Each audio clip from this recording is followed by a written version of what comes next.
आमे किछि किछि किनिबा बिना मूल्य रे किनिबा आओ आशीर्वाद पाइबा। प्रकाशित 22 अध्याय ताहार 12। देखो आम्भे शीघ्र आसुछु प्रत्येक लोकକୁ ତାହାର କର୍ମ ଅନୁସାରେ ଫଳ ଦେବାକୁ ଆମ୍ଭର ପୁରସ୍କାର ଆମ୍ଭ ସଙ୍ଗରେ ଅଛି। देखो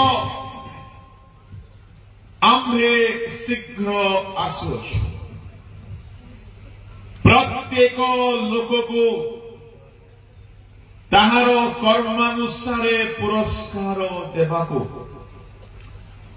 प्रतिफल परमेश्वर संगरे नेकी आसुछथि। प्रमुख लोक माने आम्भ मानक प्रभु यीशु ख्रीष्ट आगमन को धर्म शास्त्रानुसारे तीनी पर्याय रे आम्भे माने देखिबा को पाओ। से प्रथम थर जेतेबेले आगमन करिवे सेही आगमन एक गुप्त भावरे चोर आसिला परी आगमन हेबो। ताहा केवल जेउ माने अपना को प्रस्तुत करिथिबे से माने जानी पारिबे, अन्य माने जानी पारिबे नहीं। चक्षुर पलकरे जो माने प्रस्तुत थिबे से माने रूपांतरित हेबे, आउ जो माने कबर रे थिबे से माने अक्षय अवस्थारे पुनरुत्थित हेबे। ईश्वर लोक माने एहा प्रथम पर्याय हेबो। एहार ठीक 3.5 वर्ष परे परमेश्वर दूत मानकु प्रेरण करिवे। एहा आगमनर द्वितीय पर्याय अटे, जहां आमे माथ्यू सुसमाचार रे देखिबा को पाउछु। माथ्यू ताहार 13 अध्याय जहां को हार्वेस्ट बोली मध्य कहा जाए।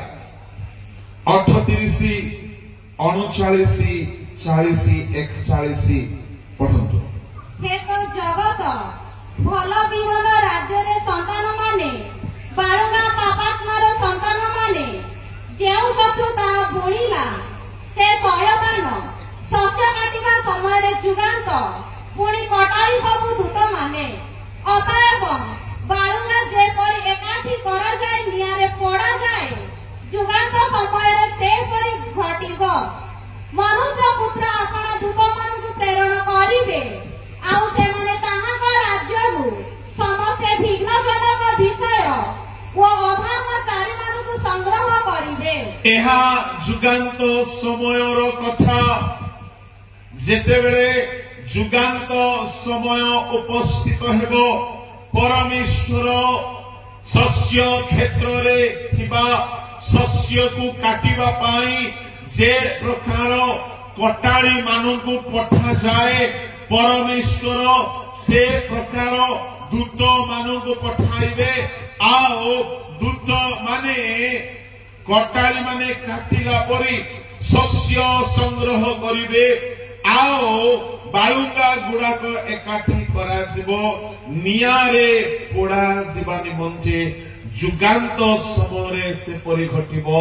एहा को हार्वेस्ट बोली कहा जाए बा एहा को शस्य संग्रह बोली कहा जाए। एई समय रे परमेश्वर दूत मानकु पठाइबे। यार ठीक 3.5 वर्ष परे प्रकाशित 1 अध्याय जहा लेखा अछि, प्रकाशित 1 अध्याय बाहर करंतु ताहार ପଢନ୍ତୁ 7 ପଦରେ। ଏହା ଯୀଶୁଙ୍କ ଆଗମନର ତୃତୀୟ ପର୍ଯ୍ୟାୟ। ସେ ମେଘମାଳରେ ଆଗମନ କରୁଅଛନ୍ତି, ପ୍ରତ୍ୟେକ ଚକ୍ଷୁ ତାହାଙ୍କୁ ଦର୍ଶନ କରିବ। ଯେଉଁମାନେ ତାହାଙ୍କୁ ପିନ୍ଧିଥିଲେ ସେମାନେ ମଧ୍ୟ ଦର୍ଶନ କରିବେ, ଆଉ ପୃଥିବୀର ସମସ୍ତ ଗୋଷ୍ଠୀ ତାହାଙ୍କ ଆଗମନ ସକାଶେ ବିଳାପ କରିବେ। ହଁ, ଆମେନ୍ ଆମେନ୍।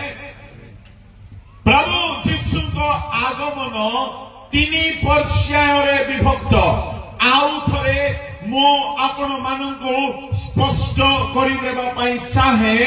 ପ୍ରଥମ ପର୍ଯ୍ୟାୟରେ ଚକ୍ଷୁର ପଲକରେ ଯେଉଁମାନେ ଆମ୍ଭେମାନେ ପ୍ରସ୍ତୁତ ହୋଇକି ଥିବା, ଆମ୍ଭେମାନେ ରୂପାନ୍ତରିତ ହୋଇଯିବା, ତାହା ତୁରିଧ୍ୱନି ସମୟରେ ଘଟିବ।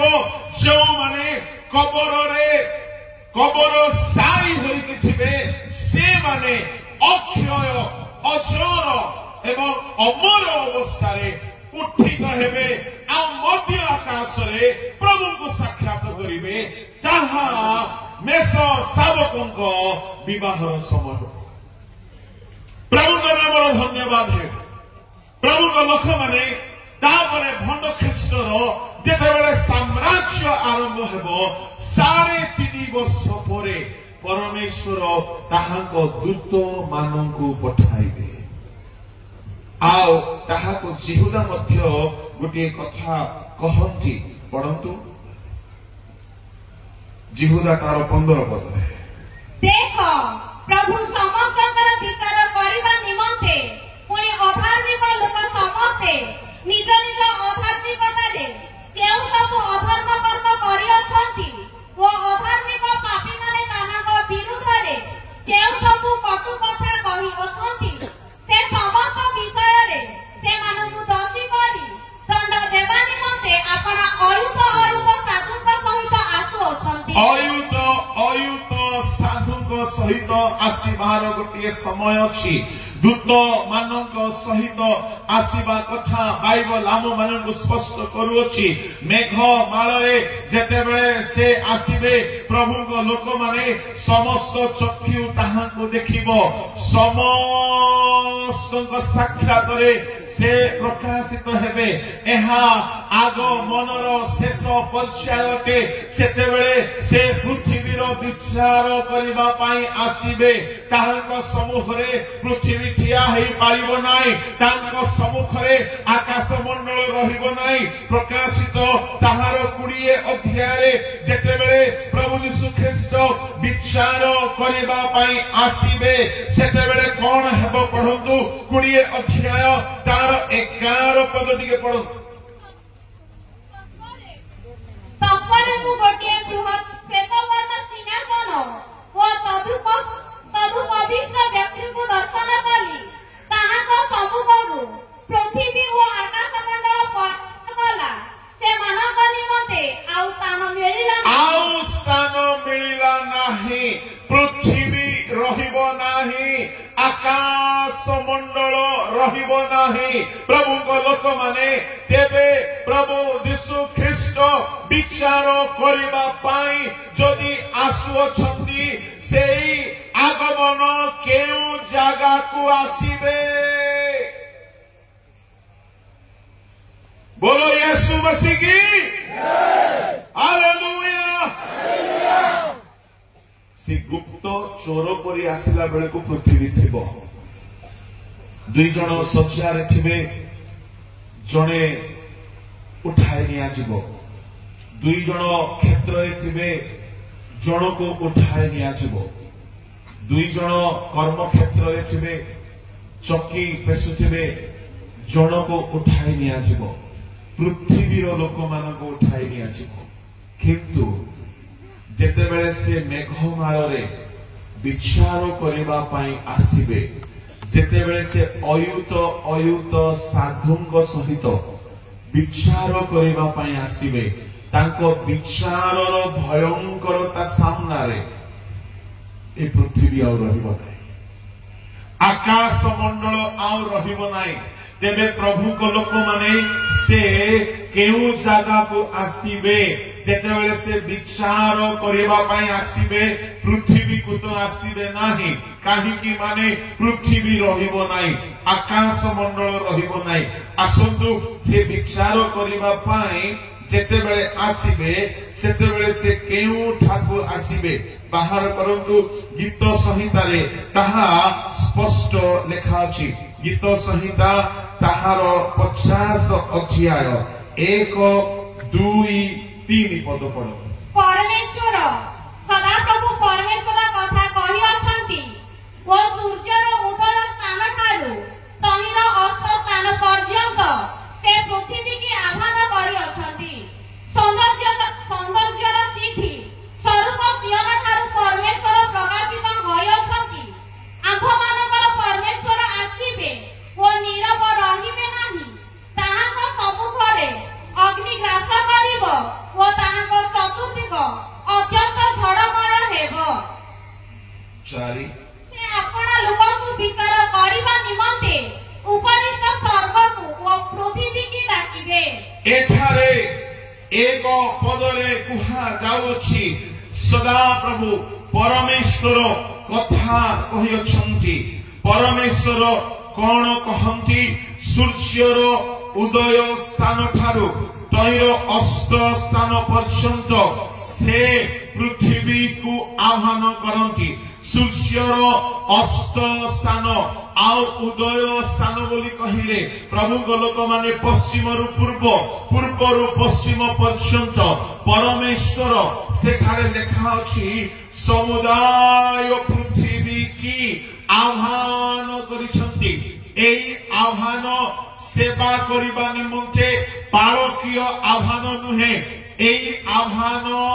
তলপদ মানকরে যদি আমি দেখো সে বিচার করিবা পাই পৃথিবীর এক কোণরু আর কোণ পর্যন্ত সমুদায় পৃথিবীর লোকমানଙ୍କୁ সে ডাকরা দেবে আহ্বান করিবে আর 2 পদরে কুহাগলা ଟିକେ 2 পদ পড়ন্তু ସୌନ୍ଦର୍ଯ୍ୟର ସିଦ୍ଧି ସ୍ୱରୂପ ସିୟନ ଠାରୁ ପରମେଶ୍ୱର ପ୍ରକାଶିତ ହୋଇଅଛନ୍ତି ପରମେଶ୍ୱର ସିୟନ ଠାରୁ ପ୍ରକାଶିତ ହେବାର ଅର୍ଥ ହେଉଛି ଜୋଏଲ 3:17 ଗୀତ ସଂହିତା 48 1-2 ରେ ପରମେଶ୍ୱର ସିୟନରେ ବସବାସ କରନ୍ତି ଟିକେ ପଢି ଦିଅନ୍ତୁ ଆମ୍ଭମାନଙ୍କ ପରମେଶ୍ୱରଙ୍କ ନଗରରେ ତାହାଙ୍କ ପବିତ୍ର ପର୍ବତରେ ସଦାପ୍ରଭୁ ମହାନ ଓ ଅତ୍ୟନ୍ତ ପ୍ରଶଂସନୀୟ ଉତ୍ତର ଦିଗସ୍ଥ ସିୟନ ପର୍ବତ ଉଚ୍ଚତାରେ ମନୋହର ସମଗ୍ର ପୃଥିବୀର ଆନନ୍ଦଜନକ ମହାରାଜାଙ୍କର ନଗର ମହାରାଜା ସଦାପ୍ରଭୁଙ୍କ ନଗରର ନାମ ହେଉଛି ସିୟନ ନଗର ଜୋଏଲ 3:17 ରେ ମଧ୍ୟ ତାହା ଲେଖା ଅଛି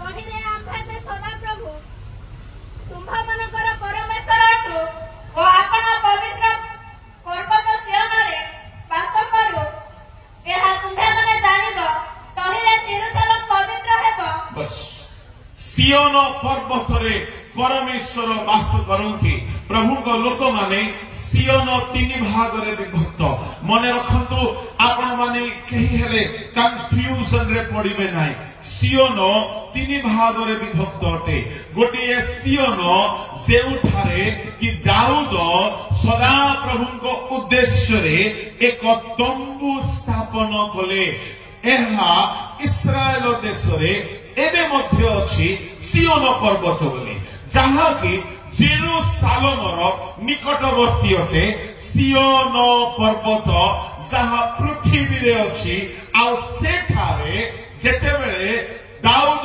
ଦେଖିଲେ ପରମେଶ୍ୱରଙ୍କ ପାଇଁ ବୋଲି କୌଣସି ଉପାସନାଳୟ ନାହିଁ ସମାଗମ ତମ୍ବୁ ସମ୍ପୂର୍ଣ୍ଣ ଭାବରେ ଶତ୍ରୁମାନଙ୍କ ଦ୍ୱାରା ଲୁଟିତ ହୋଇଅଛି ପ୍ରଭୁଙ୍କର ଗୌରବ କରିବା ପାଇଁ ଆଉ ସେବା ଉପାସନା କରିବା ପାଇଁ କୌଣସି ସ୍ଥାନ ନାହିଁ ନିୟମ ସିଦ୍ଧୁକ ଓବେଦ୍-ଇଦୋମର ଘରେ ଅଛି ଆଉ ଭିନ୍ନ ଭିନ୍ନ ସ୍ଥାନରେ ଶତ୍ରୁମାନଙ୍କ ଦ୍ୱାରା ସମାଗମ ତମ୍ବୁ ଲୁଟିତ ହୋଇଅଛି ସେତେବେଳେ ଦାଉଦ ସ୍ଥିର କଲେ मु प्रभु को पाई गोटे आवास तंबू निर्माण करी।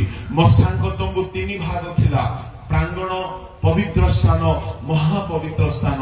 किंतु दाऊदଙ୍କ तंबू केवल गोटे स्थान थिला, महापवित्र स्थान। केवल नियम सिंधुक सेठारे रहुथिला।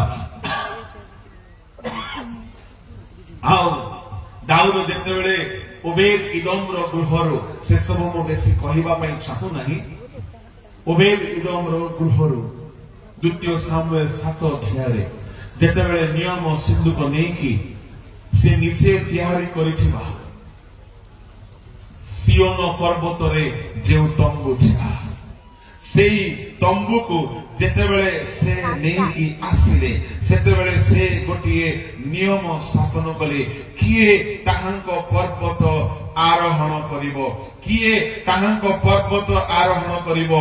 जेतु सदा प्रभुଙ୍କର तंबू सियोन पर्वत रे स्थापन करिथिले, आउ से पर्वत रे समस्ते जाई पारिबे नै। एनु गीत संहिता 24 अध्याय, गीत संहिता 15 अध्याय रे दाऊद नियम बनै देले, समस्ते जाई पारिबे नाही।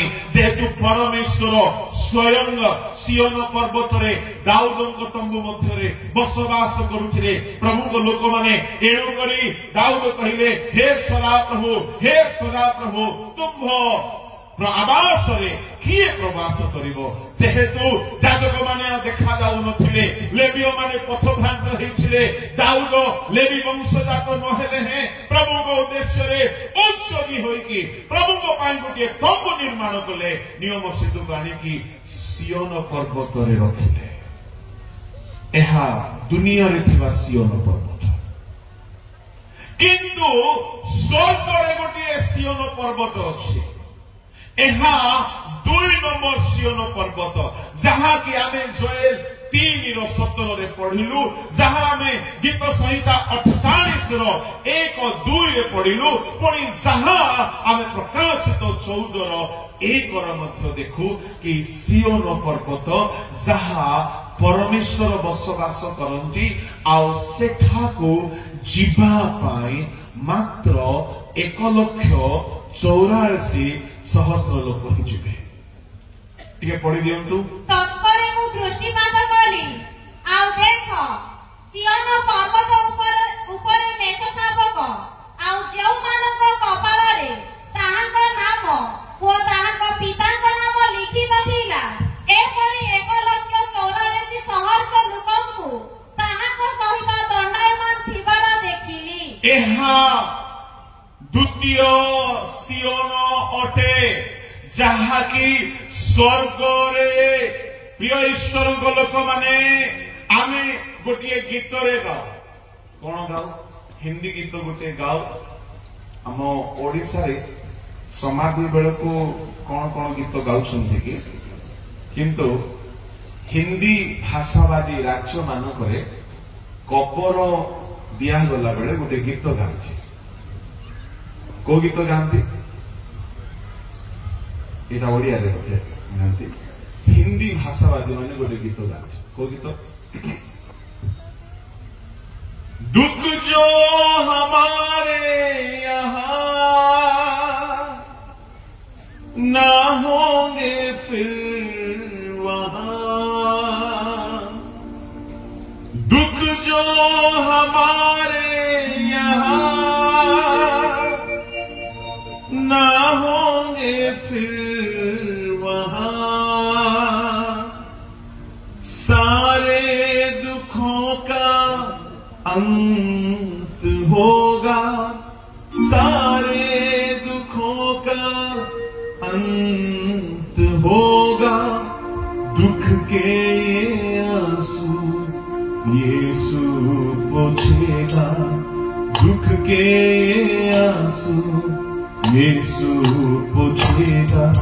सियोन देश हमारा है देश, रहते हैं हम पर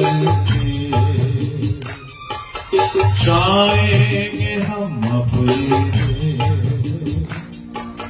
सियोन देश हमारा है देश, रहते हैं हम पर जाएंगे हम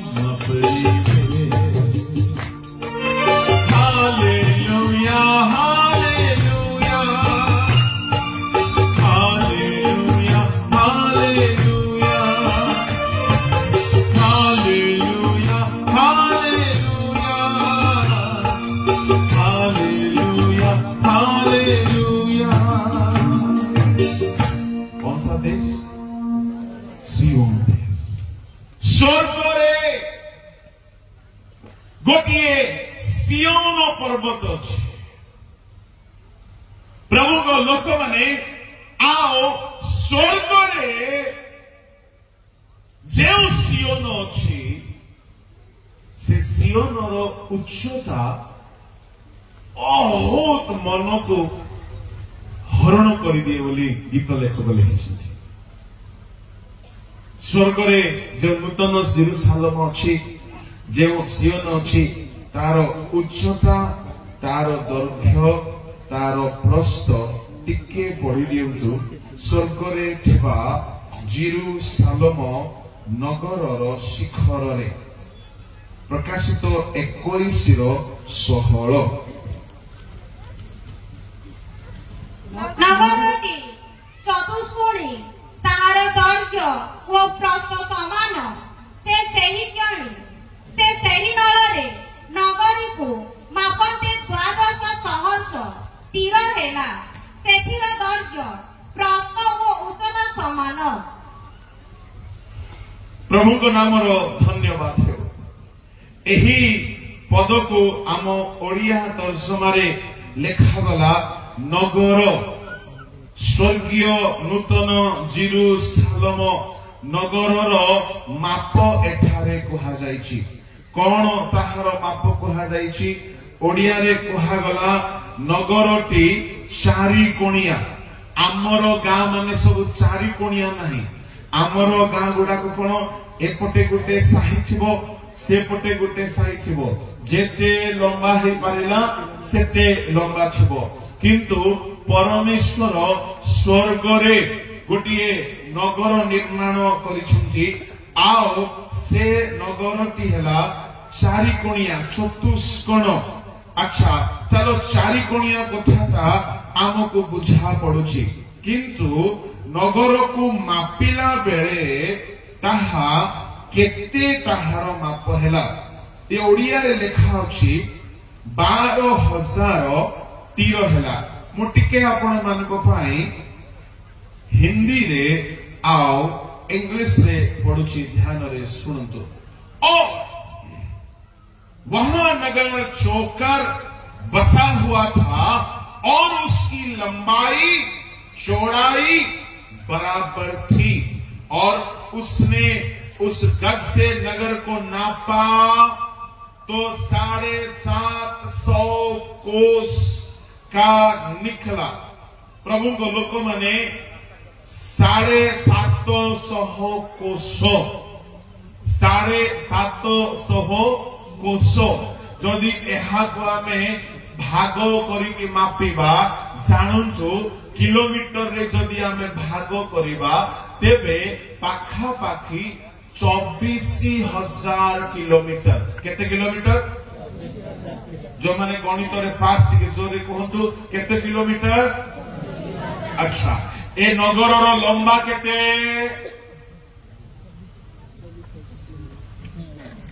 ए नगर चतुष्कोण 2000 24,000 कहली बोधे 24,000 भूल कहली 2400 24,000 नहीं 2400 2,400 किलोमीटर पाखा पाखी अप्रोक्सीमेटली प्राय 2,400 किलोमीटर ए नगर तुराणी पानी नगर लंबा केते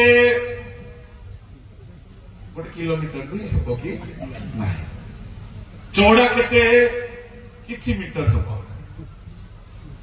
किंतु स्वर्ग रे जे नगर आम मानक पाई परमेश्वर निर्माण करुछंती तार लंबा हेउछि प्राय 2,400 किलोमीटर लंबा तार चौड़ा केते 2,400 किलोमीटर चौड़ा तार लंबा 2,000 प्राय 400 किलोमीटर तार चौड़ा प्राय 2,400 किलोमीटर अच्छा लंबा है गला चौड़ा है गला तार उच्चता केते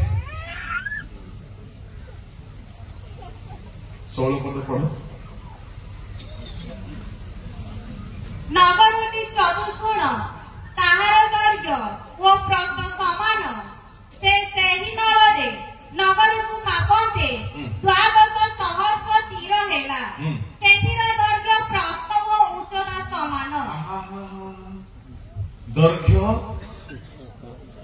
ପ୍ରସ୍ତ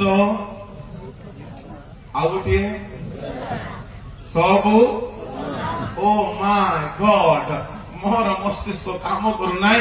ନଗରର ଲମ୍ବା ପ୍ରାୟ 2400 କିଲୋମିଟର, ନଗରର ଚଉଡା ପ୍ରାୟ 2400 କିଲୋମିଟର, ନଗରର ଉଚ୍ଚା କେତେ?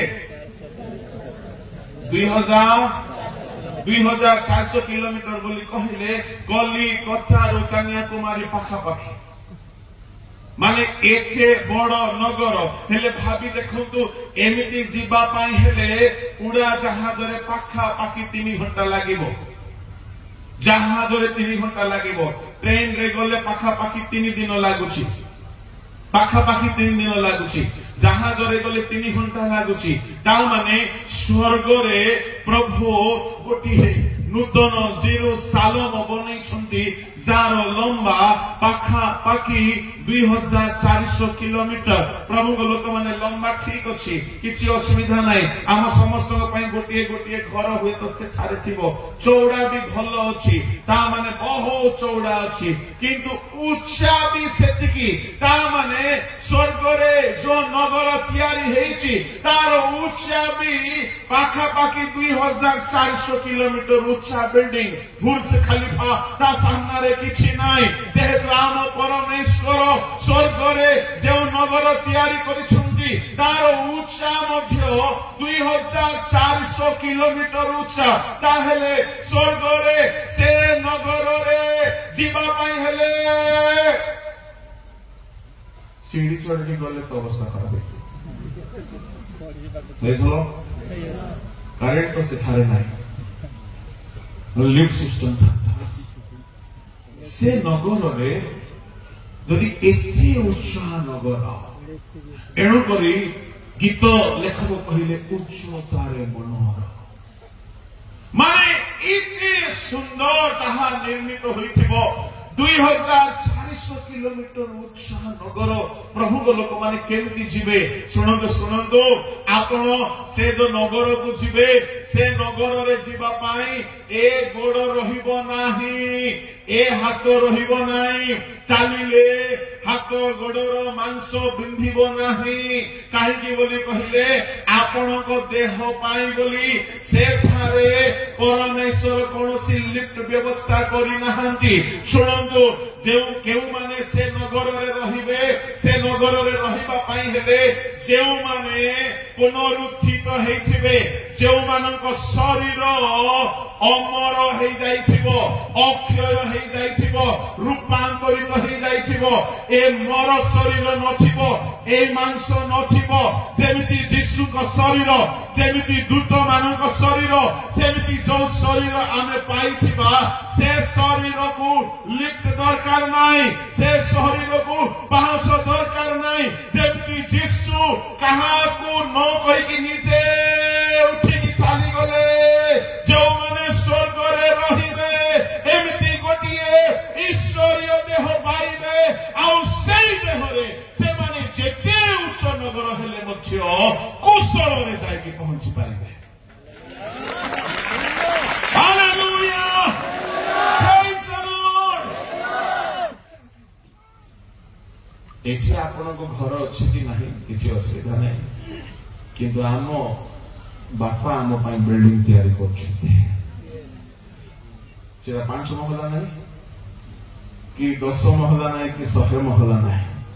ସେ ବିଲ୍ଡିଂ ଲମ୍ବା ଯେତିକି, ଚଉଡା ଯେତିକି, ଉଚ୍ଚା ମଧ୍ୟ।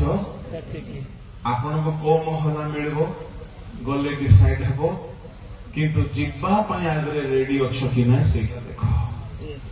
ଏ ଶରୀର ଯଦି ପ୍ରସ୍ତୁତ ନାହିଁ, ଆପଣ ସେ ନଗରର କଳ୍ପନା କରନ୍ତୁ ନାହିଁ। ସେ ନଗରକୁ ଅବ୍ରାହମ ଦୂରରୁ ଦେଖିଲେ, ଆଉ ଖାଲି ଅଭିନନ୍ଦନ କଲେ। ସେ ନଗରକୁ ସେ ଦୂରରୁ ଖାଲି ଦେଖିଲେ, ତାହାର ସେ ଅପେକ୍ଷା କରୁଥିଲେ। ପ୍ରଭୁଙ୍କ ଲୋକମାନେ, ମୁଁ ଆପଣଙ୍କୁ କହିବା ପାଇଁ ଚାହେଁ, ଦୁନିଆରେ ଗୋଟିଏ ସିଓନ ପର୍ବତ ଅଛି, ସ୍ୱର୍ଗରେ ଗୋଟିଏ ସିଓନ ପର୍ବତ ଅଛି। ଆଉ ସେ ସିଓନ ଦୁନିଆରେ ଯେମିତି ସିଓନ ପର୍ବତକୁ ଲାଗି କରି ନୂତନ ଜେରୁସାଲେମ ଥିଲା, ध्यान शुणु स्वर्ग सियोन पर्वत को लगी करी नूतन जेरूसालेम बोलो यीशु मसीह की पड़ोसी लोकर टे हाथ धरतु डाण हाथ आ कहतु आज प्रभु आपण कथा कहते कि पचार hallelujah praise the Lord hallelujah पड़ोसी लोक को हाथ मिसे कहतु आपण आज बेसी फ्रेश देखा जाउछंती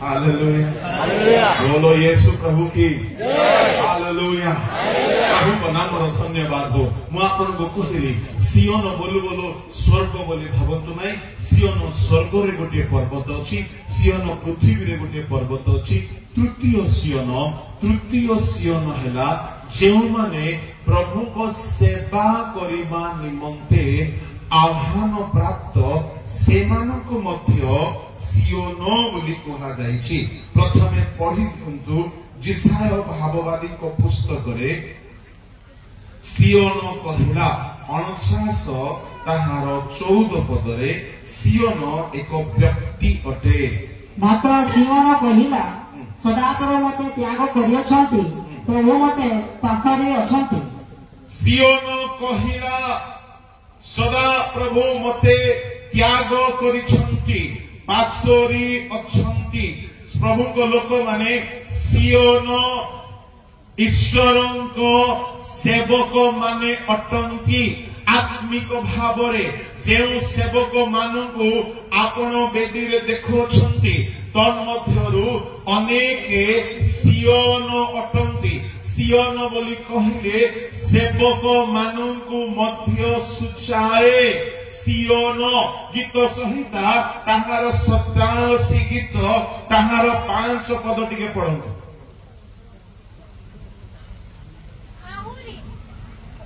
आहुरी सियोन विषय कुहा जीव ए जण ओ से जण दही मध्यरे जात हेले इंग्लिश रे लिखा जाए कि born in Zion ता माने सियोन रे जन्म हेबा प्रभु को लोक माने जेउ माने प्रभु को सेवा निमंते उत्सर्गीकृत हुवंती पूर्ण कालीन सेवा निमंते जो माने अपना अपना को डेडिकेट करंती से माने पृथ्वी रे रहिथिबा बंचिथिबा सियोन अटंती मु आपन को कहबा पई चाहे ईश्वर को लोक माने स्वर्गर सियोन देश पाई आमे एठारे प्रस्तुत हेवछु किंतु धरा पृष्ठ रे जो माने प्रभु को सेवा करंती से माने एक सियोन अटंती प्रभु को नाम रो धन्यवाद हेउ जेते बेले प्रभु यीशु ख्रीष्ट आसीबे सुनंतु ईश्वर को लोक माने तांकर तीनी गोटी आगमन तीनी गोटी अलगा अलगा स्थान रे हेबो प्रथम आगमन से पृथ्वी रे थिबा लोक माननकु जेउ माने तांको आगमन पाई प्रस्तुत कौन प्रस्तुति दरकार मुटिके परे कहिबी मंडली रो लोक माननकु जेउ माने प्रस्तुत चक्षुर पलकरे से मानकु से अदृश्य करी रूपांतर करी नेइछिले प्रथम आगमन द्वितीय आगमन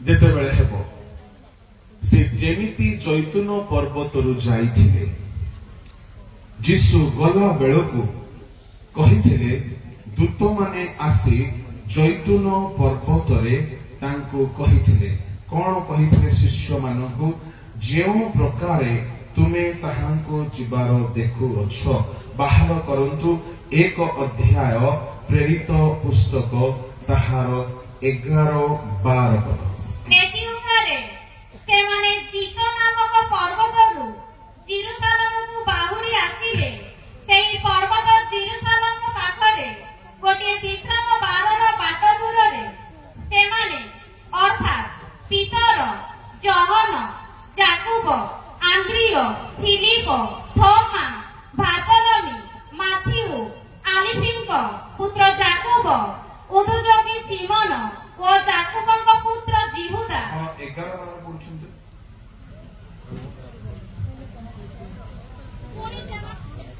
ପୁଣି ସେମାନେ କହିଲେ, ହେ ଗଲିଲିୟ ଲୋକେ, କାହିଁକି ତୁମ୍ଭେମାନେ ଆକାଶ ଆଡ଼କୁ ଚାହିଁ ଠିଆ ହେଉଅଛ? ଏହି ଯେଉଁ ଯୀଶୁ ତୁମମାନଙ୍କ ନିକଟରୁ ସ୍ୱର୍ଗରେ ଗୃହୀତ ହେଲେ, ତାହାଙ୍କୁ ତୁମ୍ଭେମାନେ ଯେଉଁ ପ୍ରକାରେ ସ୍ୱର୍ଗରୁ ଯିବାର ଦେଖିଲ, ସେ ସେହି ପ୍ରକାରେ ଆଗମନ କରିବେ। ଏଥିଉଠାରେ ସେମାନେ ଜିତ ନାମକ ପର୍ବତରୁ ଜେରୁସାଲାମକୁ ବାହୁଡ଼ି ଆସିଲେ। ସେହି ପର୍ବତ ଜେରୁସାଲାମ ପାଖରେ ଗୋଟିଏ ବିଶ୍ରାମ ବାରର ବାଟ ଦୂରରେ ସେମାନେ ଅର୍ଥାତ୍ ପିତର ଯାହା କହିଲି ଧ୍ୟାନରେ ସେଇଟା ହିଁ ପଡିବ। ଯୀଶୁ ଯେତେବେଳେ ସ୍ୱର୍ଗକୁ ଗଲେ ସେତେବେଳେ ଜିତ ପର୍ବତରୁ ସେ ଗଲେ। ଏଇ ଶିଷ୍ୟମାନେ ପର୍ବତରେ ଠିଆ ହୋଇକି ଯୀଶୁ ଯିବାର ଦେଖୁଛନ୍ତି। ଯେତେବେଳେ ଯୀଶୁ ଗଲେ କଣ ହେଲା? ଖଣ୍ଡେ ମେଘ ତାଙ୍କୁ ଦୂରକୁ ନେଇଗଲା। ତାପରେ ପଢନ୍ତୁ 9 ପଦ ପଢନ୍ତୁ। ସେ ଏହି ସମସ୍ତ କଥା କହିବା ଉତ୍ତାରେ ସେମାନେ ଦେଖୁ ଦେଖୁ ସେ ଉର୍ଦ୍ଧ୍ୱକୁ ନିଦ ନେଲେ, ଆଉ ଖଣ୍ଡେ ମେଘ ତାହାଙ୍କୁ ସେମାନଙ୍କ ଗୋଚରରୁ ଘେନିଗଲା। ଖଣ୍ଡେ ମେଘ। ପ୍ରଭୁଙ୍କ ଲୋକମାନେ ଶିଷ୍ୟମାନେ ଠିଆ ହେଇ କଥା ହଉଛନ୍ତି। ମୋ ଆଡକୁ ଧ୍ୟାନ ଦିଅନ୍ତୁ ସମସ୍ତେ। ଯୀଶୁ ଠିଆ ହେଇଛନ୍ତି, କଥା ହଉଛନ୍ତି। କଥା ସରିଲା, ଖଣ୍ଡେ ମେଘ ଆସିଲା, ଆଉ ଯୀଶୁ ଧୀରେ ଧୀରେ ଧୀରେ ଉଠିଲେ। ପ୍ରେଜ୍ ଦ ଲର୍ଡ, ହାଲେଲୁୟା। ଧୀରେ ଉଠିଲେ, ବିନା ଇଞ୍ଜିନରେ, ବିନା ବ୍ୟାଟେରୀରେ ଯୀଶୁଙ୍କ ଶରୀର ଉଠିବାକୁ ଲାଗିଲା। ଖଣ୍ଡେ ମେଘ ଆସିଲା, ଯୀଶୁଙ୍କୁ ଉପରକୁ ନେଇକି ଚାଲିଗଲା। ଶିଷ୍ୟମାନେ ଅନୁଅଛନ୍ତି। କାହିଁକି ଅନୁଅଛନ୍ତି? ଏ 10 ଦିନ ଭିତରେ, 40 ଦିନ ଭିତରେ ଅନେକ ଥର ଦର୍ଶନ ପାଇଛନ୍ତି। ବୋଧେ ଆହୁରି କୋଉଠି ଦେଖାହେବ ପରା। ଦୂତମାନେ ଆସି କହିଲେ 40 ଦିନରେ ବହୁତ ଦେଖାହେଲା, ଏବେ ଆଉ ଦେଖା ହେବ ନାହିଁ। ସେ ଯେମିତି ଯାଇଥିଲେ ଏବେ ସେ ଚାଲିଗଲେ। ସେ ଯେମିତି ଯାଇଛନ୍ତି ସେମିତି ଆସିବେ। ଜିଖରିଓ 14 ସେ ଯେମିତି ଯାଇଥିଲେ ସେ ସେମିତି ଆସିବେ। ଜିଖରିଓ ଭାଗବାଦୀଙ୍କ ପୁସ୍ତକ 14 ଅଧ୍ୟାୟ ବାହାର କରନ୍ତୁ, ଆଉ ତାହାର 4 ପଦ। ପୁଣି ସେଦିନ ପୂର୍ବ ଦିଗରେ ଜେରୁସାଲେମର ସମ୍ମୁଖସ୍ଥ ଜୈତୁନ ପର୍ବତରେ ତାହାଙ୍କର ଚରଣ ଥୁଆ ହେବ। ସେ ପ୍ରଥମ ଆଗମନ ବେଳକୁ ଜୈତୁନ ପର୍ବତକୁ ଆସିବେ ନାହିଁ। ଏହା ଯୀଶୁଙ୍କ ସେକେଣ୍ଡ କମିଂର ସେକେଣ୍ଡ ଫେଜ୍ ଅଟେ। ଆଉ ଥରେ ମୁଁ ଆପଣମାନଙ୍କୁ ସ୍ପଷ୍ଟ କରାଇବା ପାଇଁ ଚାହେଁ, ଦ୍ୱିତୀୟ ଆଗମନ 3 ଭାଗରେ ବଣ୍ଟା ହୋଇଅଛି। ପ୍ରଭୁଙ୍କ ଲୋକମାନେ ଯେତେବେଳେ ପ୍ରଥମ ପର୍ଯ୍ୟାୟ ହେବ, ତୁରୀ ଧ୍ୱନି ହେବ, ପ୍ରଭୁ ଦେଖାଯିବେ ନାହିଁ। ଯୋଉମାନେ ପ୍ରସ୍ତୁତ ଥିବେ ଚକ୍ଷୁର ପଲକରେ ରୂପାନ୍ତରିତ ହେବେ, ମଧ୍ୟ ଆକାଶକୁ ଚାଲିଯିବେ। ଏହା ପ୍ରଥମ ପର୍ଯ୍ୟାୟ। କିନ୍ତୁ ଦ୍ୱିତୀୟ ପର୍ଯ୍ୟାୟ ସେ ଯେମିତି ଜୈତୁନ ପର୍ବତରୁ ଯାଇଥିଲେ ସେ ସେମିତି ଜୈତୁନ ପର୍ବତକୁ ଆସିବେ। ପ୍ରଭୁଙ୍କ ଲୋକମାନେ, ମୁଁ ଆପଣମାନଙ୍କୁ ଏହା କହିବା ପାଇଁ ଚାହେଁ, ଆପଣମାନେ ସାବଧାନ ହେବା ଦରକାର। ଆଉ ଯେତେବେଳେ ସେ ତୃତୀୟ ପର୍ଯ୍ୟାୟରେ ଆସିବେ, ଗୀତ ସଂହିତା 50ରେ ଆମେ ଯାହା ଦେଖୁଥିଲୁ, ଯେତେବେଳେ ସେ ତୃତୀୟ ଥର ଆସିବେ ସେତେବେଳେ ଯେଉଁ ମଣ୍ଡଳୀକୁ ସେ ପ୍ରଥମ ପର୍ଯ୍ୟାୟରେ ନେଇ ଯାଇଥିବେ ସେଇ ମଣ୍ଡଳୀକୁ ସାଙ୍ଗରେ ନେଇକି ଆସିବେ। ଆଉ ସେଇ ସମୟ ସମୁଦାୟ ପୃଥିବୀ ପାଇଁ ବିଚାର କରିବାର ସମୟ ହେବ। ଏବେ ପଢନ୍ତୁ ଗୀତ ସଂହିତା 50ର 2-3। ସୌନ୍ଦର୍ଯ୍ୟର ସିଦ୍ଧି ସ୍ୱରୂପ ସିଂହ ଠାରୁ ପରମେଶ୍ୱର ପ୍ରକାଶିତ ହୋଇଅଛନ୍ତି। ଆମ୍ଭମାନଙ୍କର ପରମେଶ୍ୱର ଆସିବେ ଓ ନୀରବ ରହିବେ ନାହିଁ। ତାହାଙ୍କ ସମ୍ମୁଖରେ ଅଗ୍ନି ଗ୍ରାସ କରିବ ଓ ତାହାଙ୍କ ଚତୁର୍ଦିଗ ଅତ୍ୟନ୍ତ ଝଡ଼ମୟ ହେବ। ସେ ଆପଣା ଲୋକଙ୍କୁ ବିଚାର କରିବା ନିମନ୍ତେ ଉପରିଷ୍ଟ ସ୍ୱର୍ଗରୁ ଓ ପୃଥିବୀ କି ଡାକିବେ। ଯେଉଁମାନେ ବଳିଦାନ ଦ୍ୱାରା ଆମ୍ଭ ସଙ୍ଗେ ନିୟମ କରିଅଛନ୍ତି, ଆମ୍ଭର ସେହି ଭକ୍ତ ଗଣଙ୍କୁ ଆମ୍ଭ ନିକଟରେ ଏକତ୍ର କର। ପୁଣି ସ୍ୱର୍ଗ ତାହାଙ୍କର ଧର୍ମ ପ୍ରକାଶ କରିବ, କାରଣ ପରମେଶ୍ୱର ସ୍ୱୟଂ ବିଚାର କର୍ତ୍ତା। ସିଓନରୁ ପ୍ରକାଶିତ ହେବେ। ଆଉ 3 ପଦରେ କୁହାଗଲା ଆମ୍ଭମାନଙ୍କର ପରମେଶ୍ୱର ଆସିବେ। ସେ କଣ କରିବା ପାଇଁ ଆସିବେ? ଲେଖା ଅଛି 4 ପଦରେ ସେ ବିଚାର କରିବା ପାଇଁ ଆସିବେ।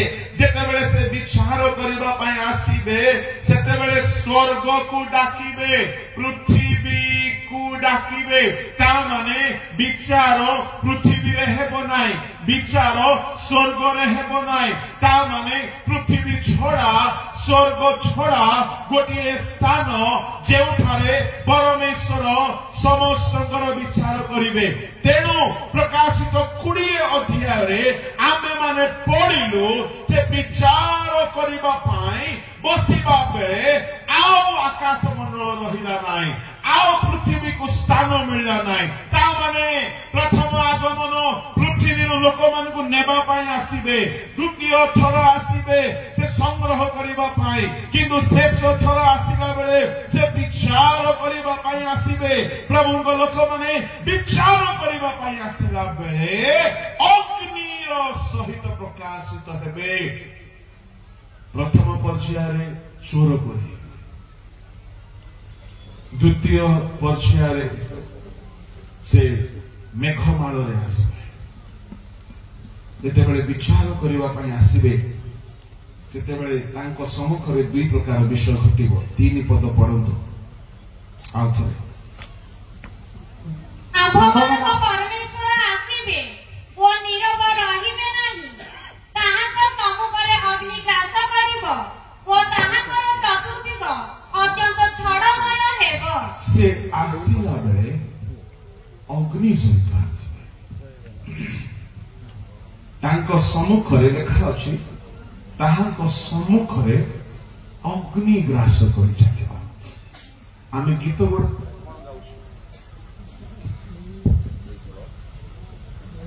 ହାଲେଲୁୟା, ଆମେ ଗୀତ ଗୁଡାକରେ କଣ ଗାଉଛୁ?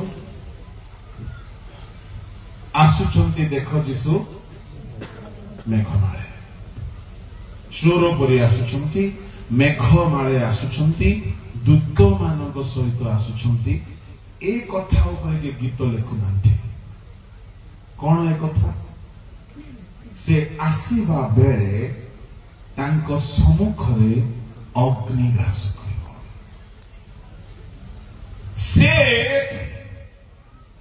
ଯେତେବେଳେ ଆଗମନ କରିବେ, ତାଙ୍କ ଆଗେ ଆଗେ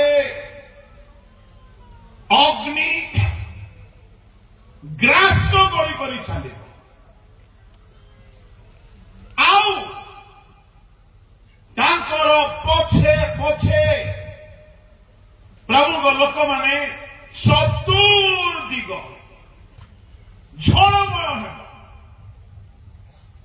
ପ୍ରଭୁ ଯୀଶୁ ଆସିବା ବେଳେ କେଉଁ ସମୟରେ ତାଙ୍କର ଆଗରେ ଆଗରେ ଅଗ୍ନି ରହିବ। ଏହା କି ପ୍ରକାରର ଅଗ୍ନି ଅଟେ? ଏହାକୁ ସ୍ପଷ୍ଟ ଭାବରେ ବୁଝିବା ଦରକାର। ଏହାକୁ ବୁଝିବା ପାଇଁ ହେଲେ ଆମ୍ଭମାନଙ୍କୁ ପାଉଲଙ୍କର ଲେଖାର ସାହାଯ୍ୟ ନେବାକୁ ପଡିବ। ପ୍ରଥମ କରିନ୍ଥୀ ତାହାର 3 ଅଧ୍ୟାୟ ଆଉ ତାହାର ପଢନ୍ତୁ 13 ପଦ 14। ତାହା ହେଲେ ପ୍ରତ୍ୟେକ ଜଣର କର୍ମ କି ପ୍ରକାର ତାହା ପ୍ରକାଶ ପାଇବ, କାରଣ ସେଦିନ ତାହା ପ୍ରକାଶ କରିବ, ଯେଣୁ ସେଦିନ ଅଗ୍ନି ସହିତ ପ୍ରକାଶିତ ହେବ। ଟିକେ ରହିଯାନ୍ତୁ। ଆସୁଛନ୍ତି ଦେଖ ଯୀଶୁ ମେଘମାଳେ ଆମେ ସବୁ ଗାଉଛୁ। କେହି ଜଣେ ହେଲେ ଦେଖୁନାହାନ୍ତି କାହିଁକି ଅଗ୍ନି ସହିତ ଆସିବ। ଏ ମେଘମାଳଟା ବହୁତ ଚର୍ଚ୍ଚିତ କଥା। କିନ୍ତୁ ଏହା ଗୋଟିଏ ପର୍ଯ୍ୟାୟ ଅଟେ। ଗୀତ ସଂହିତାରେ ଯାହା ଲେଖାଗଲା ତାହା ପାଉଲଙ୍କ ଦ୍ୱାରା ଆଉ ଥରେ ପ୍ରଭୁ କ୍ଲିୟର କରିଦେଲେ ଯେ ସେ ଦିନ କାହା ସହିତ ପ୍ରକାଶିତ ହେବ। 13 ପଦ ପଢନ୍ତୁ। ତାହା ହେଲେ ପ୍ରତ୍ୟେକ ଜଣର କର୍ମ କି ପ୍ରକାର ତା ପ୍ରକାଶ ପାଇବ, କାରଣ ସେ ଦିନ ତାହା ପ୍ରକାଶ କରିବ ଯେଉଁ ସେ ଦିନ ଅଗ୍ନି ସହିତ ପ୍ରକାଶିତ ହେବ। ବୋଲ ୟେସୁ ପ୍ରଭୁ କି ସେ ଦିନ ଅଗ୍ନି ସହିତ ପ୍ରକାଶିତ ହେବ। ପ୍ରଭୁଙ୍କ ଲୋକମାନେ ଏହା କେଉଁ ଦିନ ଅଟେ? ଯେଉଁ ଦିନ ସେ ଅଗ୍ନି ସହିତ ରିଭିଲ ହେବେ, ପ୍ରକାଶିତ ହେବେ। ଅଗ୍ନି ସହିତ କାହିଁକି ଅଗ୍ନି ନେଇକି ଆସୁଛନ୍ତି? କାହିଁକି ସେ ଅଗ୍ନି ସହିତ ଆସୁଛନ୍ତି? ପ୍ରଭୁଙ୍କ ଲୋକମାନେ ଅଗ୍ନି ସହିତ ଆସିବା ପଛରେ ଗୋଟିଏ କାରଣ ଅଛି। କଣ ସେ କାରଣ? ସେ କାରଣ ଜାଣିବା ପାଇଁ ହେଲେ ପଢନ୍ତୁ। ସେ କାରଣ ହଉଛି 12 ପଦକୁ ମିଶାଇକି 13 ପଦକୁ ପଢନ୍ତୁ, ବୁଝା ପଡିଯିବ। କିନ୍ତୁ ଯଦି କେହି ସେଇ ଭିତ୍ତିମୂଳ ଉପରେ ସୁନା, ରୂପା, ବହୁମୂଲ୍ୟ ପଥର, କାଠ, ଘାସ ବା ଛଣ ନେଇ ନିର୍ମାଣ କରେ, ତାହା ହେଲେ ପ୍ରତ୍ୟେକ ଜଣର କର୍ମ କି ପ୍ରକାର ତାହା ପ୍ରକାଶ ପାଇବ, କାରଣ ସେ ଦିନ ତାହା ପ୍ରକାଶ କରିବ ଯେଉଁ ସେ ଦିନ ଅଗ୍ନି ସହିତ ପ୍ରକାଶିତ ହେବ। ଆଉ ପ୍ରତ୍ୟେକ ଲୋକର କର୍ମ କି ପ୍ରକାର ସେ ଅଗ୍ନି ପରୀକ୍ଷା କରିବ। ସେ ଦିନ ବିଚାର ଦିନ ଅଗ୍ନି ପରୀକ୍ଷା କରିବ। ସମସ୍ତେ କୁହନ୍ତୁ, ମୋ ସହିତ କୁହନ୍ତୁ, ଅଗ୍ନି ପରୀକ୍ଷା କରିବ। କାହାକୁ ପରୀକ୍ଷା କରିବ? କାହାକୁ ପରୀକ୍ଷା କରିବ? ଏଠାରେ ବହୁତ ସ୍ପଷ୍ଟ କୁହାଗଲା। ଜାଣିଛନ୍ତି କାହାକୁ ପରୀକ୍ଷା କରିବ? ଦେଖ, ଆମେ ଶୀଘ୍ର ଆସୁଛୁ ପ୍ରତ୍ୟେକ କର୍ମର ପୁରସ୍କାର ଦେବା ପାଇଁ। ପୁରସ୍କାର ଯେବେ ବି ଦିଆଯାଏ, କ୍ରିକେଟରେ ଦିଆଯାଉ, ଫୁଟବଲରେ ଦିଆଯାଉ, ବା ଅନ୍ୟ କୌଣସି ଖେଳରେ ଦିଆଯାଉ, ବା ଚର୍ଚ୍ଚ ଭିତରେ ହେଉଥିବା କୌଣସି କମ୍ପିଟିସନରେ ଦିଆଯିବା ଆଗରୁ ପରୀକ୍ଷା କରାଯାଏ, ସେମାନଙ୍କୁ ଜଜ୍ କରାଯାଏ। ପରମେଶ୍ୱର ଯେତେବେଳେ ବିଚାର କରିବା ପାଇଁ ଆସିବେ, ଅଗ୍ନି ସହିତ ଆସିବେ। ଅଗ୍ନି ସହିତ ଆସିବେ ବୋଲି କୁହାଗଲା। ଶୁଣନ୍ତୁ, ଅଗ୍ନି ସହିତ ଆସିବେ ଯେ ଅଗ୍ନି ଦ୍ୱାରା ସେ ପରୀକ୍ଷା କରିବେ ଲେଖା ଅଛି। ପ୍ରତ୍ୟେକ ଲୋକର କର୍ମ କି ପ୍ରକାର, ତା ମାନେ ଏ ଅଗ୍ନି ଆମର କର୍ମର ପରୀକ୍ଷା କରିବ। କାହାର ପରୀକ୍ଷା କରିବ? କର୍ମର ପରୀକ୍ଷା କରିବ। ପ୍ରଭୁଙ୍କ ଲୋକମାନେ ଏଠାରେ ବହୁତ ସୁନ୍ଦର ଆହୁରି ସ୍ପଷ୍ଟ ଭାବରେ କୁହାଯାଇଛି କେମିତି ପରୀକ୍ଷା ହେବ। ମୁଁ ଆପଣମାନଙ୍କୁ ତାହା ସ୍ପଷ୍ଟ କରିବା ପାଇଁ ଚାହିଁବି। ଟିକେ 9 ପଦରୁ ପଢନ୍ତୁ। କାରଣ ତୁମ୍ଭେମାନେ ଈଶ୍ୱରଙ୍କ ସହକର୍ମୀ, ତୁମ୍ଭେମାନେ ଈଶ୍ୱରଙ୍କର କ୍ଷେତ୍ର, ଈଶ୍ୱରଙ୍କ ଗୃହ। 9 ପଦରୁ ପଢନ୍ତୁ କହିବେ, ଖାଲି 9 ପଦ ନାହିଁ। ମତେ ତତ ଈଶ୍ୱରଙ୍କ ଅନୁଗ୍ରହ ଅନୁସାରେ ମୁଁ ଜଣେ ବୁଦ୍ଧିମାନ ଗୃହ ନିର୍ମାଣକାରୀ ତୁଲ୍ୟ ଭିତ୍ତିମୂଳ ସ୍ଥାପନ କରିଅଛି, ଅନ୍ୟ ଜଣେ ତାହା ଉପରେ ନିର୍ମାଣ କରୁଅଛି। କିନ୍ତୁ ପ୍ରତ୍ୟେକ ଲୋକ ତାହା ଉପରେ କିପରି ନିର୍ମାଣ କରୁଅଛି ସେ ସମ୍ବନ୍ଧରେ ସାବଧାନ ହେଉ। କାରଣ ଯେଉଁ ଭିତ୍ତିମୂଳ ସ୍ଥାପିତ ହୋଇଅଛି ତାହା ବ୍ୟତୀତ ଅନ୍ୟ ଭିତ୍ତିମୂଳ କେହି ସ୍ଥାପନ କରିପାରେ ନାହିଁ, ସେହି ଭିତ୍ତିମୂଳ ଯୀଶୁ ଖ୍ରୀଷ୍ଟ। କିନ୍ତୁ ଯଦି କେହି ସେହି ଭିତ୍ତିମୂଳ ଉପରେ ସୁନା, ରୂପା, ବହୁମୂଲ୍ୟ ପଥର, କାଠ, ଘାସ ବା ଛଣ ଦେଇ ନିର୍ମାଣ କରେ, ତାହେଲେ ପ୍ରତ୍ୟେକ ଜଣର କର୍ମ କି ପ୍ରକାର ତୁମ୍ଭେମାନେ ଈଶ୍ୱରଙ୍କ ଗୃହ। समस्ते कहतु आंधे माने ईश्वर गृह पड़ोशी लोकर हाथ धरिकी कहतु आपण ईश्वर गृह आपण किए अटंती हेले आपण गोटे गोटे घर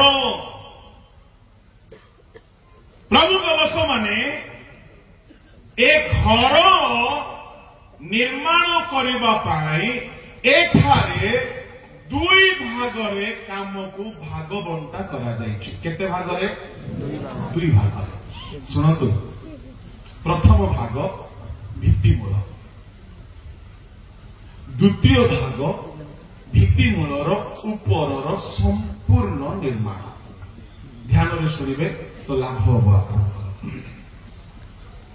पाउल कहिले जदि गोटे गोटे विश्वासी गोटे गोटे घर अटंती तेबे मु पाउल से मानको जीवन को घर भावरे गढ़िबा पाई हेले प्रथम रे फाउंडेशन पकाइबा को पड़िबो आ मु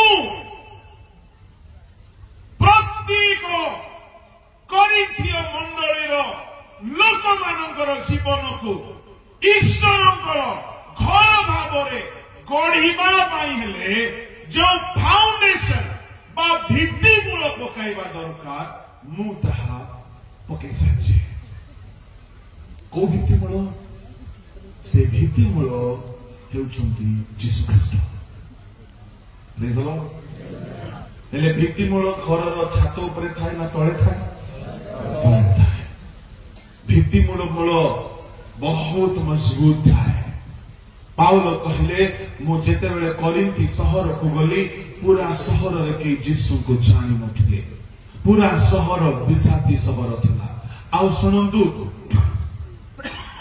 भित्ति मूल बसाइबा पाई कौन करा जाए प्रभु को लोक माने केबे हेले माटी न खोली की भित्ति मूल पका जाए कि नहीं पाउल कौन कले भित्ति मूल बनाइबा स्पेशलिस्ट मिस्त्री होछंती पाउल भित्ति मूल बसाइबा स्पेशलिस्ट मिस्त्री होछंती पाउल ता माने जने जदि भित्ति मूल बसाइबा काम करिवो प्रथमे खोला खोली करिवो खोलिला परे गोटिए मापरे खोलिवो बेसी खोलिवो नाही खोलिले मध्य भित्ति मूल खराब होइछिवो मापरे खोलिवो पाउल भलो भाबरे जानंती केउ मापरे खोलिबा दरकार सुनंतु सुनंतु सुनंतु पाउल खोलिबा आरंभ कले शुणु माटी को बाहर करिले जाई कि से जगार भित्ति मूल रे रखा जाई पारिबो आपनको जीवन रे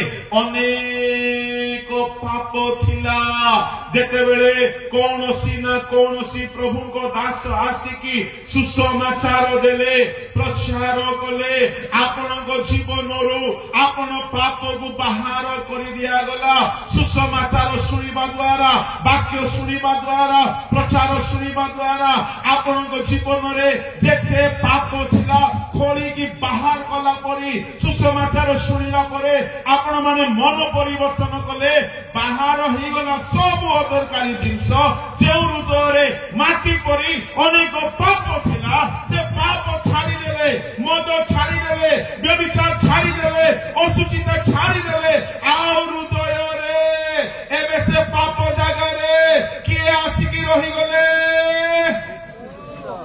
हालेलुया हालेलुया आज्ञा नो खोली की केबे हेले भित्ति मूल स्थापन हेबो कि हेबो नाही जदि एही एठारे अछ खोली खोली निज हृदय पाप जदि तुमे बाहर करिना यीशु आसिकी भित्ति मूल हेकी रहिबे नाही पाउल जुआड़े गले सुसमाचार प्रचार कले आ लोके यीशु को ग्रहण कले जेउ दिन लोके यीशु को ग्रहण कले से दिन भित्ति मूल पड़े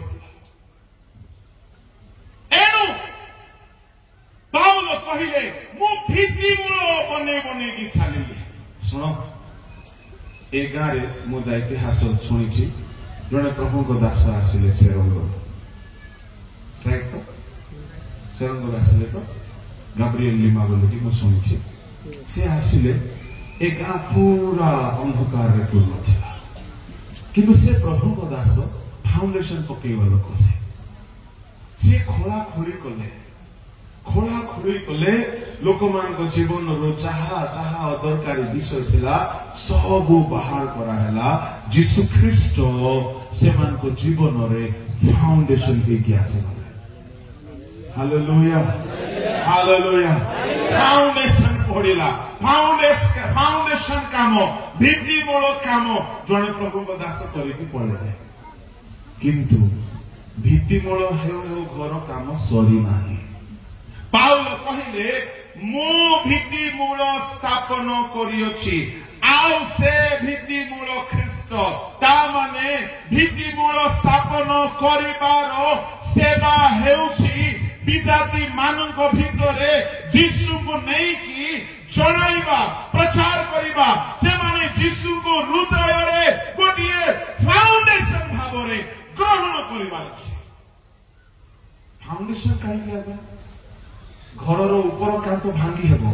फाउंडेशन केबे प्राय तो लोक भांगती थोरे यीशु को ग्रहण कलो सब दिन पई आपण को जीवन रे से फाउंडेशन भित्तिमूल होई रहले आमे समस्त यीशु को ग्रहण करिछु भित्तिमूल कामना सरी जायछि आपण जानिछंती जो माने आत्मा लाभ करती एठारे जदि कोनोसी पालक प्रचारक डीकन कोनोसी लेमेन जदि अछंती आत्मा लाभ काम करूछंती आपण हेउछंती फाउंडेशन पकेइबा मिनिस्ट्री आपण को पाखरे खोलिबा पाई गोटे अस्त्र थिबो खोला खोली काम आपण भलरे करिवे आपण काउंसिल द्वारा भी काहा जीवन मद छड़ी देबे काठरू पाप छड़ी देबे आपण गीत गाइबा द्वारा प्रचार करिबा द्वारा लोक माने पाप छाड़िबे यीशु को फाउंडेशन भाबरे ग्रहण करिवे एटा होची फाउंडेशनल मिनिस्ट्री बा एहा को हमें ना दे पारिबा इवांजेलिकल मिनिस्ट्री जो मिनिस्ट्री रे लोक मान को जीवन रे यीशु ख्रीस्ट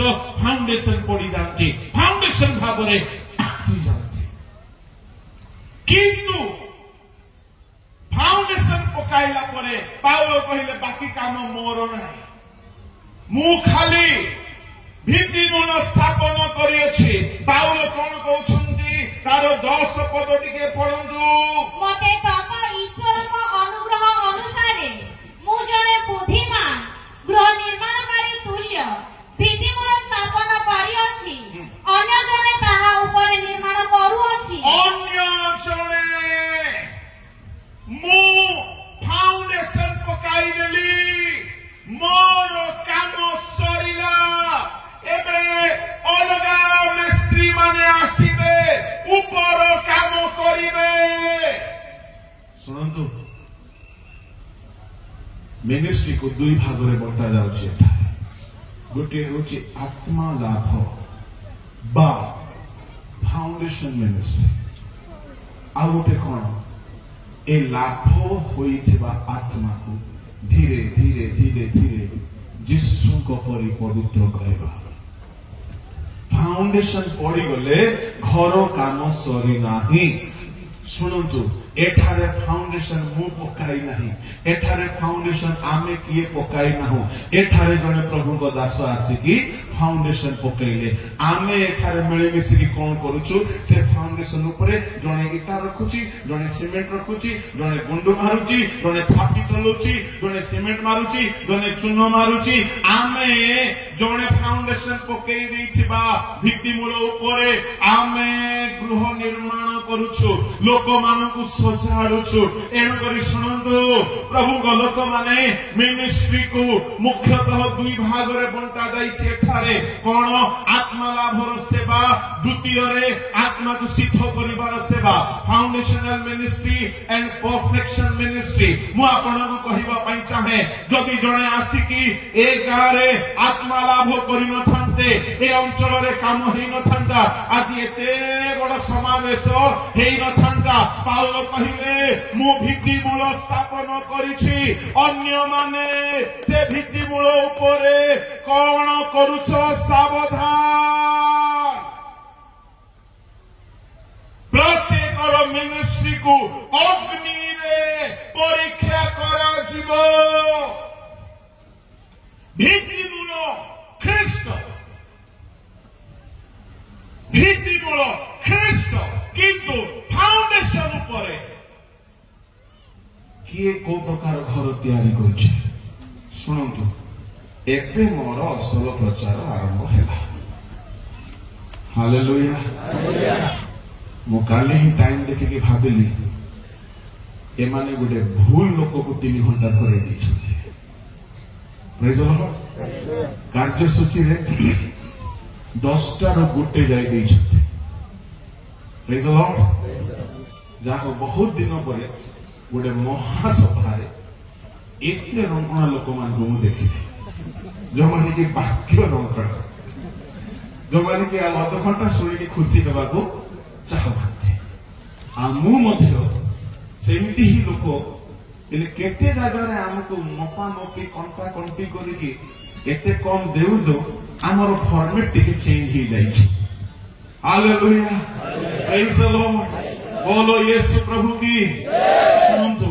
एबे प्रसंग आरंभ हैला कोन प्रसंग आज्ञा भित्ति मूल तो ठीक अछि भित्ति मूल ऊपरे 5 प्रकार धातु कोन कोन से धातु 5 वा 6 प्रकार 12 पद पढंतु कारण जे भित्ति मूल स्थापित होयछि ताहा व्यतीत अन्य भित्ति मूल के स्थापन करि पारे नाही से भित्ति मूल यीशु ख्रीष्ट किंतु जदि केही से भित्ति मूल ऊपरे सोना रूपा बहुमूल्य पत्थर काठ घास बा छण दे निर्माण करे ताहारे प्रत्येक जनर कर्म की प्रकार ताहा प्रकाश पाइब कारण से दिन ताहा प्रकाश करिब जेनु से दिन अग्नि सहित प्रकाशित हेब आउ प्रत्येक लोकर कर्म की प्रकार से अग्नि परीक्षा करिब भित्ति मूल ऊपरे केतेक प्रकारर धातु रे घर तैयारी 1 सोना 2 रूपा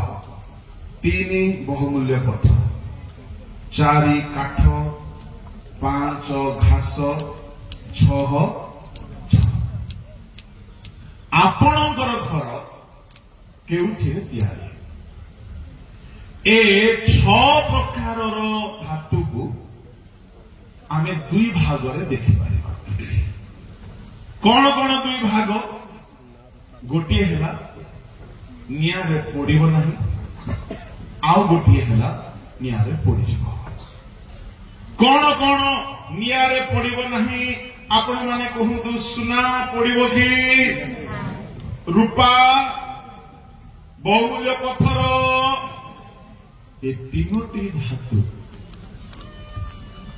जदि आपण को घर अटे ताहले ताहा पड़िबो नाही कौन कौन पड़िजिबो काठ घास बा छण मु आपण को प्रथमे ये काठ घास आ छण कथा टिके कहबे प्रभु को लोक माने काठ भित्ति मूल जदि ख्रीष्ट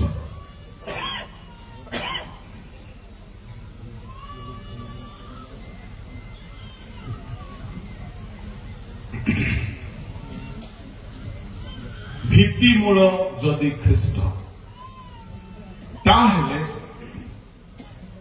एक काठ कौन थे बोलो यीशु मसीह की हालेलुया हालेलुया सुनो ध्यान काठ एक ଖ୍ରୀଷ୍ଟୀୟ ଜୀବନ जहाँ को अग्नि रे परीक्षा करा आमे समस्ते जीशु को पाइछु किए किए जीशु को पाइला परे काठरे घर तैयारी करिसथि आज्ञा से दिन केउथिरे परीक्षा हबो जोरे हेले काठरे तैयारी हेतिबा घर टिस्टिबो कि ए काठर घर आमर कि नाही टिके देखिबा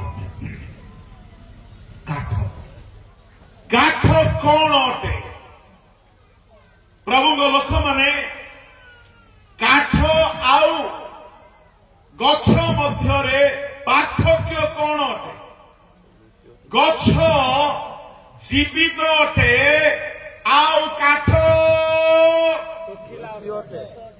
जोरे को मृत मृत जो माने जीशु को पाइला परे हैं मृत विश्वासी ए माने अग्नि रे से दिन प्रकाशित हेला बेल को सामना करि पारिबे कि हेले आपण कहबे आज्ञा मृत बोले कोन मु आपण को बेसी कथा तो कहिबी नाही मृत विश्वासीर लक्षण 3-4टा कहिबी एक प्रथम तिमोथी 5 जो विधवा निराश्रय और असहाय से ईश्वर उपरे भरोसा रखी दिवारात्र निवेदन और प्रार्थना रे प्रवृत्त थाए किंतु जे भोगालिय बास रे आसक्त से जीवित थिले है मृत किंतु जे भोग विलास रे आसक्त जे भोग विलास रे आसक्त से जीवित थिले है मृत ए होची काठ जीशु को पाइला किंतु भोग विलास छाड़ मु गोटे सभा को जाइथिली सभा रे प्रबल भिड़ एमती आठ टिके भिड़ अधिक हो किंतु सभार बाहर गला बेले खैनी दुकान भी अच्छे दुकान खैनी दुकान सब अच्छे तामाने वाक्य भी चली भोग विलास भी ए माने जीशु को पाइला परे घर कौथिरे तैयारी करिसंती जोरे भोग विलास थरे सलमान महांती बाबू थिले गढ़मारे बोधे सभाटी हेचिला आ सभा गला बेल से मते कहले पास्टर बाबू एठी आमर सभार पोस्टर लागिछि किंतु ता साइड टी देखंतु कोन लागिछि कोन हे भगवान इस्तफा दे ऑपेरा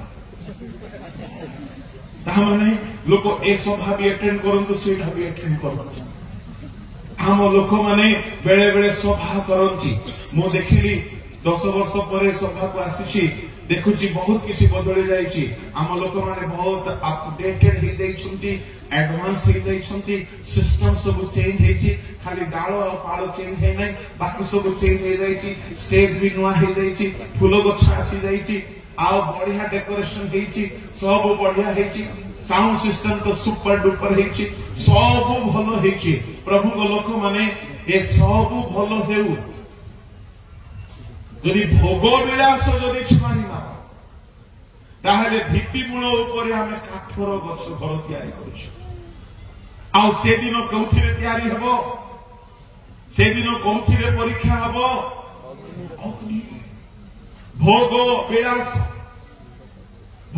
विलास जदि आम जीवन दूर होई नाय आमे मृत काठ अटू जीशु को पाई के आमे मरिछु जीशु को ग्रहण कला परे भी मृत जीवन एहा एक प्रकार मृतावस्था काठर परिचय द्वितीय मृतावस्था मु आपनको कहिबी बाहर करंतु लूक सुसमाचार सेठारे लूक ताहार 15 अध्याय रे बापा कहउछंती मोर पुओ मरिथिला बंशीला 15 अध्याय ताहार 32 पद पढ़ंतु किंतु एई जे तोहर भाईटी मृत होइथिला पुनर्बार बंचिला हजि जाइथिला आउ मिलिला सेई हेतुरु उत्सव और आनंद करबा उचित थिला।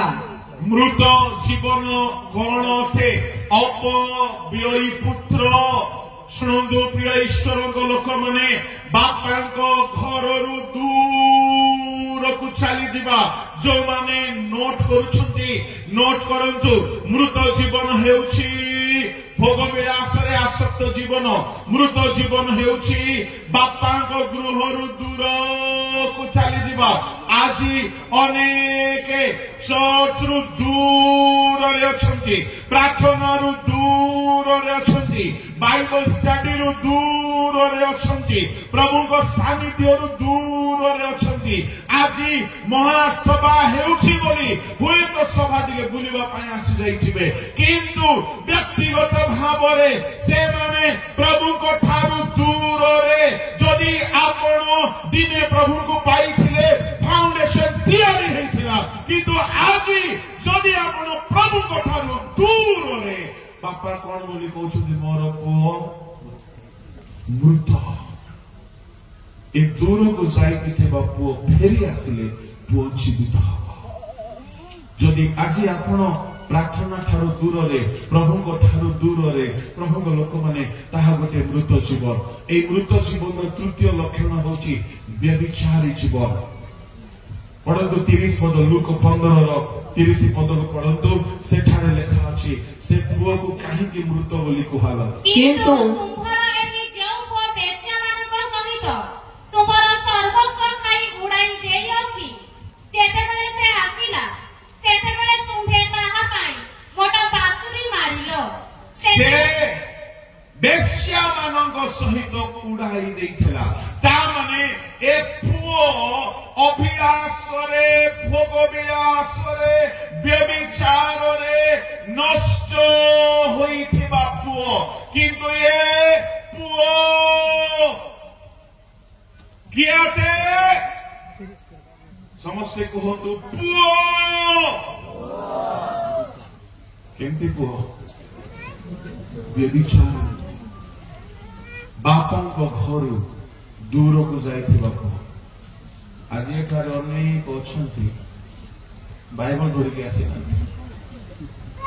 नहीं आश्चर्य सभा एटा गोटे छोट लक्षण गीत बही बाइबल खाता पेन न थाओ पछके गीत बही बाइबल यह थिबार अछि प्रभु को लोक माने ये पुओ व्यभिचार करुछि बेश्या मानक संगरे भोग विलास रे आसक्त पुओ किंतु मृत अटे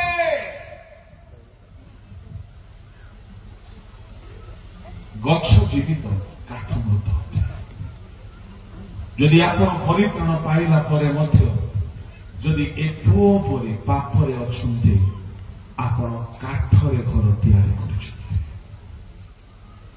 मृत जीवन चतुर्थ लक्षण बाइबल रे अनाज्ञा मोहमान को मृत बोली नाम दिया आदि पुस्तक ताहार 3 अध्याय परमेश्वर आदम हवा को कही जेउ दिन तुमे एही वृक्षर फल खाइब से दिन अवश्य मरिब 2:17-3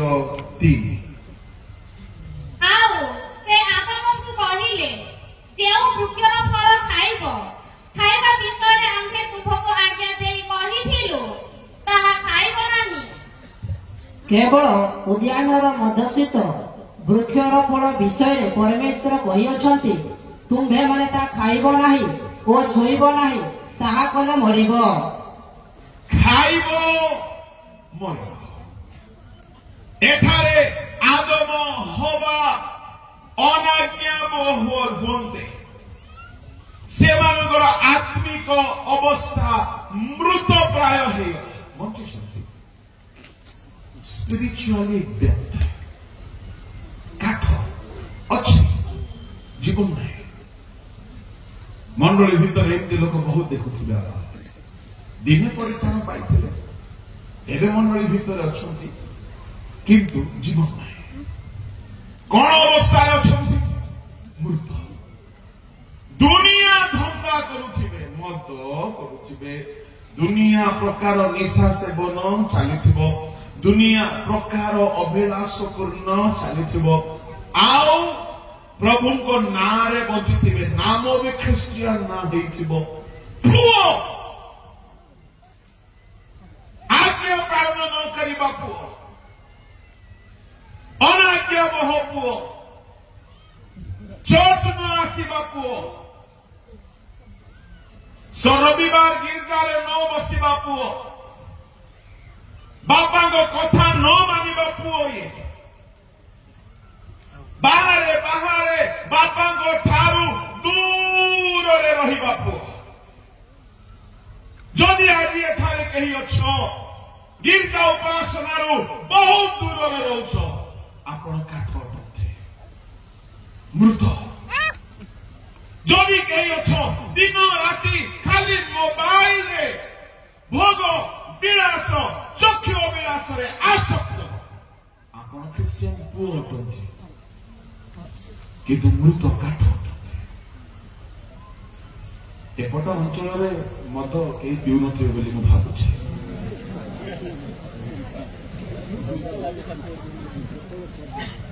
କେହି ପିଉନଥିବେ ବୋଲି ମୋର ବିଶ୍ୱାସ। କେହି ପିଉନଥିବେ ବୋଲି ମୋର ବିଶ୍ୱାସ। ବିଶ୍ୱ ଆଜ୍ଞା ମଧ୍ୟ ମୋ ସହିତ ବିଶ୍ୱାସ କରୁଛି।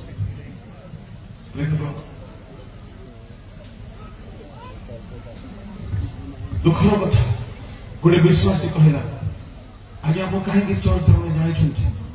କଣ ହେଲା? ଆଜ୍ଞା ମୁଁ ମଦ ବେପାର କରୁଛି, କେମିତି ଯିବି? ଆଜ୍ଞା ଯୋଉ ଦିନ ଛାଡ଼ିବି ସେଦିନ ଯିବି। ଆଜ୍ଞା ଦଶମାଂଶ ଦେଲେ ଚଳିବ କି? ତୁମେ ଦଶମାଂଶ କଣ କରିବ? ଆଉ ଗୋଟେ ଗାଁକୁ ମୁଁ ଯାଇଥିଲି, ସେ ଗାଁରେ ଏମିତି ଗୋଟେ ସଭା, ଏତେ ଲୋକ ତ ନାହିଁ କିନ୍ତୁ ଗୋଟେ ଭଲ ସଭା ହେଇଥିଲା। ଗାଁର ନାମ କାହିଁକି କହିବି? ଭଲ ଫାଉଣ୍ଡେସନ ପଡିଥିଲା, ସଭା ଜୋରଦାର ହେଲା, ଓଡିଶାର ନାମୀ ପ୍ରଚାରକ ମାନେ ଥିଲେ, ମୁଁ ବି ଗୋଟେ ଥିଲି। ସଭା ସବୁ ସରିଲା, ଫେରି ଆସିଲା ପରେ ଜଣେ ମତେ କହିଲା, ଆଜ୍ଞା ଜାଣିଛନ୍ତି ସଭାର ଅର୍ଗାନାଇଜର କିଏ ଥିଲେ? ମୁଁ ଜାଣିନି, ମଦ ଭାଟି ଅଛି ତାଙ୍କର, ଦଶମାଂଶ ଦେଇକି ପାପ କ୍ଷମା ହେଇଯିବ ବୋଲି ଆଶା କରୁଛନ୍ତି। ସାବଧାନ,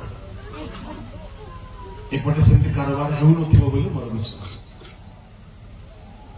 ଯଦି ଆମେ ପୁରୁଣା ଖ୍ରୀଷ୍ଟିଆନ ହେଇକି ଏ ଯାଏ ଯଦି ମୃତ କର୍ମରେ ଅଛୁ, ତାହେଲେ ଆମର ଫାଉଣ୍ଡେସନ ଭଲ ଅଛି, କିନ୍ତୁ ଫାଉଣ୍ଡେସନ ଉପରେ ଘରଟା କେମିତି ତିଆରି ହେଇଛି?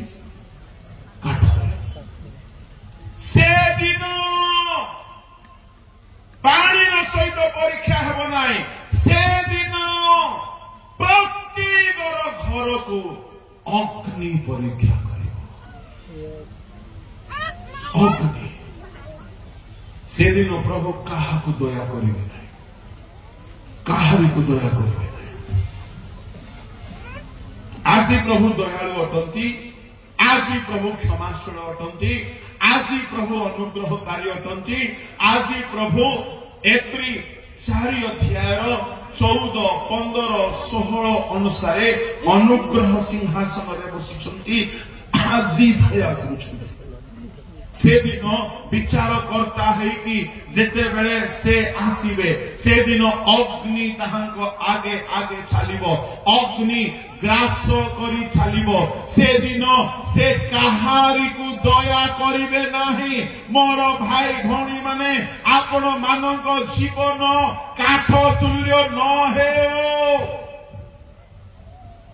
ଏ କାଠର ଆଡଭାଣ୍ଟେଜ କଣ ଶୁଣନ୍ତୁ। ଗୋଟିଏ ଆଡଭାଣ୍ଟେଜ କଣ, ଧ୍ୟାନରେ ଶୁଣିବେ, ଏ କାଠ ମୃତ ହେଲେ ମଧ୍ୟ ପ୍ରାଣ ବେଶୀ।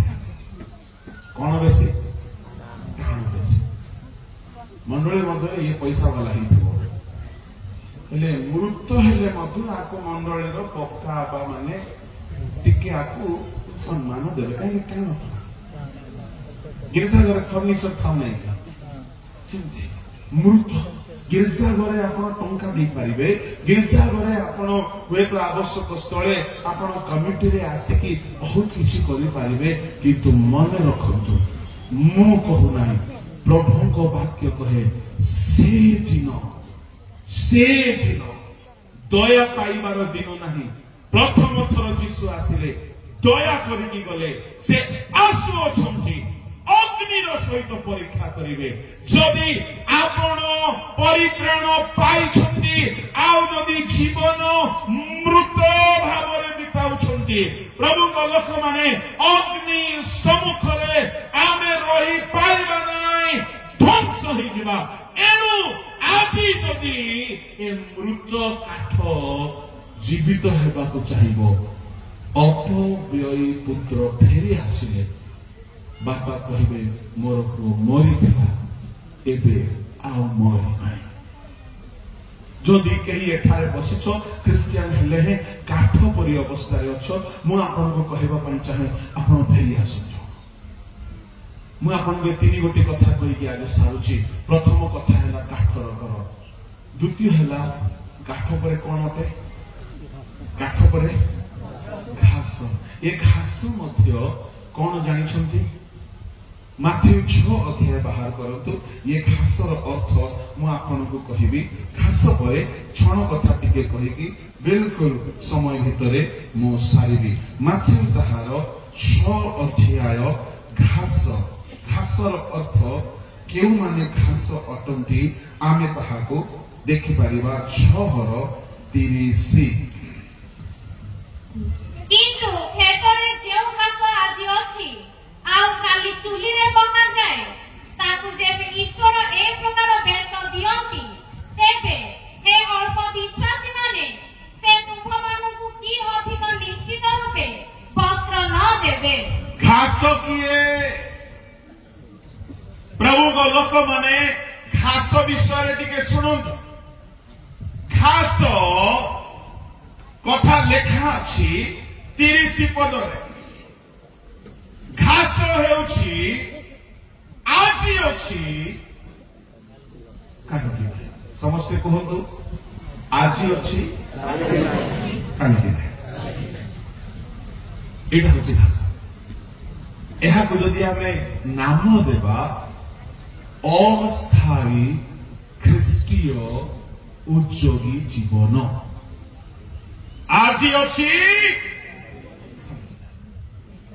बेले बेले कहीं कहीं आजी धूमधाम प्रार्थना करती काली की आपण माने खाली नहीं बोली कहते आजी पूरा गिरजा प्रार्थना करती काली की आजी बहुत दान दियंती काली की आजी पूरा संकल्प नियंती मु पवित्र जीवन बिताइबी काली की एमाने घास सभारे पूरा डिसीजन नहीं जिबे आज ठारो मु पवित्र हेबी काली की एमती लोक आपण नहंती तो जो माने आज रिवाइवल रे अछंती आउ काली की नहंती आज पवित्र जीवन बिताउछंती काली की पाप रे पड़ी लाउछंती जो माने आज मद छाड़ी काली की पुणी मद पिउछंती जो माने आज मिथ्या छाड़ी काली की पुणी मिथ्या कहउछंती ए माने किए जोरे पड़ोसी लोक को नहीं कि कहंतु आपण घास पड़ी नहंती तो बोलो यीशु महाराज की हालेलुया से दिन अग्नि रे परीक्षा अच्छा तृतीय कथा घास पर आ गोटे की ए घास ही सुखी गले छण जो बड़ बड़ घास थाए ताको जते बेले काटी दिया जाए ଶୁଖିଯାଏ ଛଣ। ଛଣ ହଉଛି ଏ ଛଣ ବି ମୃତ ଅଟେ କିନ୍ତୁ ଦୁର୍ବଳ ଅଟେ। କାଠ ବି ମୃତ ଅଟେ କିନ୍ତୁ ଟାଣ ଟେମ୍ପର ବେଶୀ ଥିବ ତାର। ସେ ମଦ ପିଉଥିବ ସେଟା ପାୱାର ଦେଖଉଥିବ, ପକା ଚମକେଇ ଦଉଥିବ। ଏ କାଠ ଗୁଡାକ ଏଠି କାଠ ନଥିବେ ବୋଲି ମୋର ବିଶ୍ୱାସ। ମୁଁ ପରବର୍ତ୍ତୀ ସନ୍ଧ୍ୟାରେ କହିବି ସୁନା ପରି ଘର କେମିତି ହେବ, ରୂପା ପରି ଘର କେମିତି ହେବ, ବହୁମୂଲ୍ୟ ପଥରର ଘର କେମିତି ହେବ। କାହିଁକି ସେଦିନ ଅଗ୍ନିର ସହିତ ଆସିଲା ବେଳକୁ ସୁନା ତରଳିବ ନାହିଁ, ସୁନା ନଷ୍ଟ ହେବ ନାହିଁ, ଆଉ ବହୁମୂଲ୍ୟ ପଥର ନଷ୍ଟ ହେବ ନାହିଁ, ରୂପା ନଷ୍ଟ ହେବ ନାହିଁ, କିନ୍ତୁ କାଠ ପୋଡିକି ନଷ୍ଟ ହେଇଯିବ, ଘାସ ନଷ୍ଟ ହେଇଯିବ, ଛଣ ନଷ୍ଟ ହେଇଯିବ। ପ୍ରଭୁଙ୍କ ଲୋକମାନେ ପ୍ରଭୁ ଯୀଶୁଖ୍ରୀଷ୍ଟ ଶୀଘ୍ର ଆସୁଅଛନ୍ତି। ଏଣୁ ଯଦି ଆପଣ ନିଜର ପରିତ୍ରାଣ ବିହୀନ ଜୀବନ ବିତାଉଛନ୍ତି, ଆଜି ହିଁ ସମୀକ୍ଷା କରନ୍ତୁ। କେବଳ ଖ୍ରୀଷ୍ଟିଆନ ହେଲେ ହେବ ନାହିଁ, କେବଳ ଦିନେ ପ୍ରଭୁଙ୍କୁ ପାଇଥିଲୁ ବୋଲି କହିଲେ ହେବ ନାହିଁ। ପରିତ୍ରାଣ ପାଇଲା ପରେ ଆପଣ କାଠ ପରି ଘର ବନେଇଛନ୍ତି ନିଜକୁ, ନା ଘାସ ପରି ନା ଛଣ ପରି। ପ୍ରଭୁ ଯୀଶୁ ଶୀଘ୍ର ଆସୁଛନ୍ତି, ଶୀଘ୍ର ଆସୁଛନ୍ତି। ସୁନା ରୂପା ବହୁମୂଲ୍ୟ ପଥରର କଥା ଯଦି ମୁଁ ଗୋଟିଏ ଶବ୍ଦରେ କହିବି, ସୁନା को जेते अग्नि लगिले सुना आहुरी परिष्कार हुए, सुना आहुरी चमकिब। काठ को अग्नि लगिले नष्ट हो, छण को अग्नि लगिले नष्ट हो। आपण सुना परी हेबा दरकार, आपण सुना परी हुअन्तु। सुना कौन संध्यारे मैं ताको प्रांजल कहबी, एबे टेस्ट टिके कहि देई थाउची। क्यों माने सुना अटंती, क्यों माने सुना परी जीवन को गढ़ी। मलाखी ताहार 3:2 पढ़ंतु। सुना किए अटंती, मात्र ताहाकर आगामी दिन किए सही पारे आउ से दर्शन देबा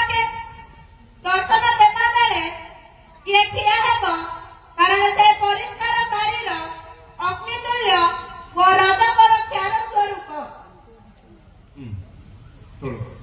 पुणी से लोक परिष्कारक व शुद्धिकारकर तुल्य बसिबे, व से लेवीर संतानगण को परिष्कार करिबे, व सुना व रूपा परि सेमानक विशुद्ध करिबे।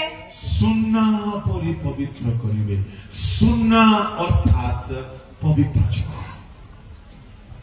आपण जेते सुना पिंधिछंती, ये सुना निया देकी पवित्र हेके आसे।